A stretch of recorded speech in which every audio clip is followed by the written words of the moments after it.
guys, welcome to Reading with Mili and Thomas. We have a brilliant story. We think that you are going to love it. It is The Star People, a Lakota Story by S.D. Nelson. So grab a comfy seat, get ready to listen, and we are very happy that you're here.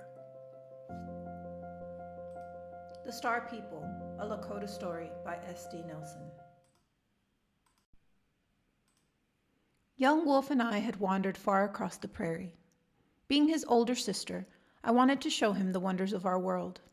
Look up, brother. Do you see how Father Sun travels high in the sky during the day? And see beneath our feet? Mother Earth is alive with growing things. My little brother looked for a long moment, then said, Sister girl, I cannot see our village anymore.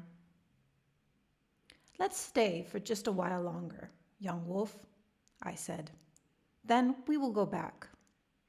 We sat in the dry, sweet-smelling grass, watching the clouds drift overhead. Young Wolf pointed out and said, Sister girl, that cloud looks like a buffalo's head. We both laughed with amazement.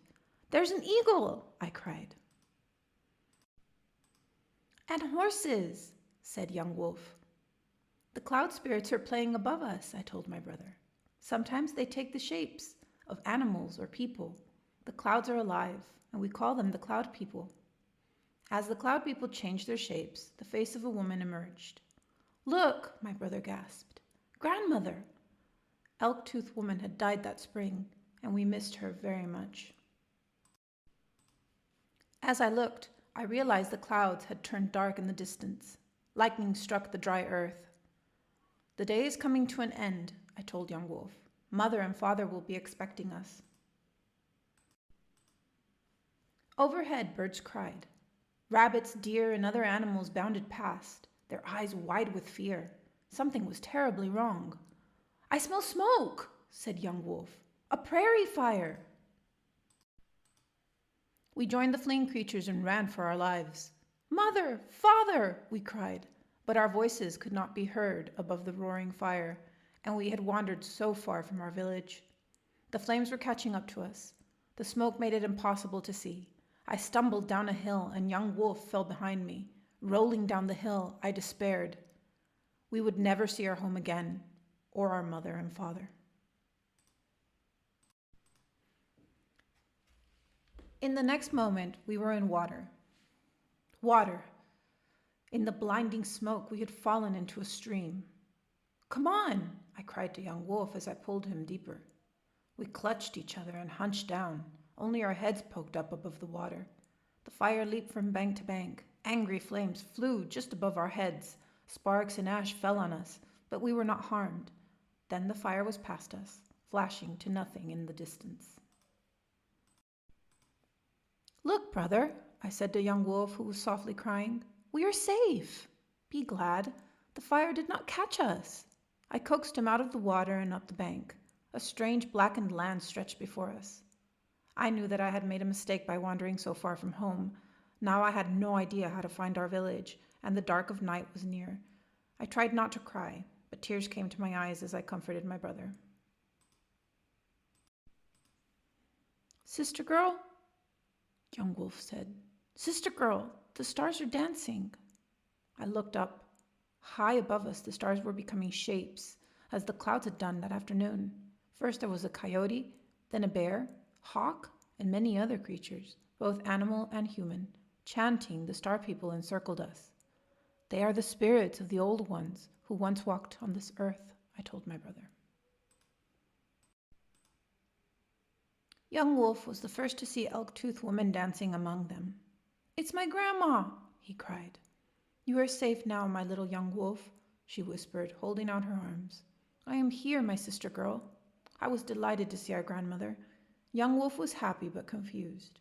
He said, Grandma, I thought I would never see you again. Smiling, she drew us close to her, tenderly rocking back and forth. Beneath a heaven full of stars, we fell into a deep sleep.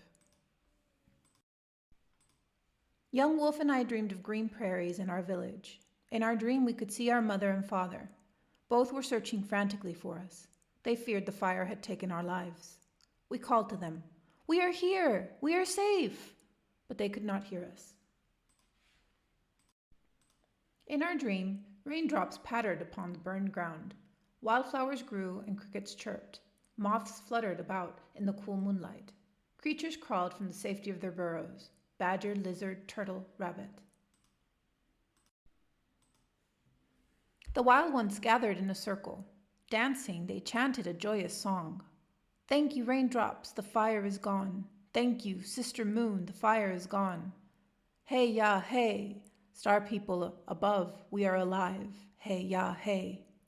In our dream, grandmother and young wolf lifted their feet to the beat of the drum.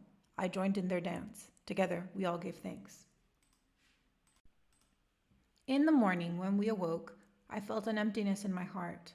I missed our parents. Young wolf felt the emptiness of his stomach. I'm hungry, he said. Elk-toothed woman laughed. She took us to a place where berry bushes had escaped the fire. We ate our fill.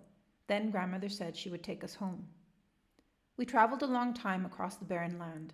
In places there were flowers and green grass untouched by the fire. That was a sign of hope. Finally, we came to a hilltop.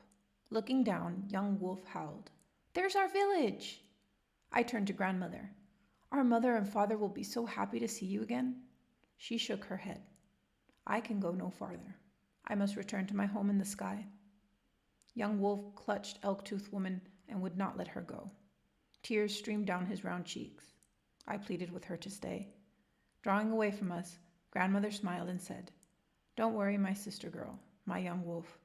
I will always be with you. The star people are always with you. Look up, and you will see me among the stars. So young wolf and I returned home safely.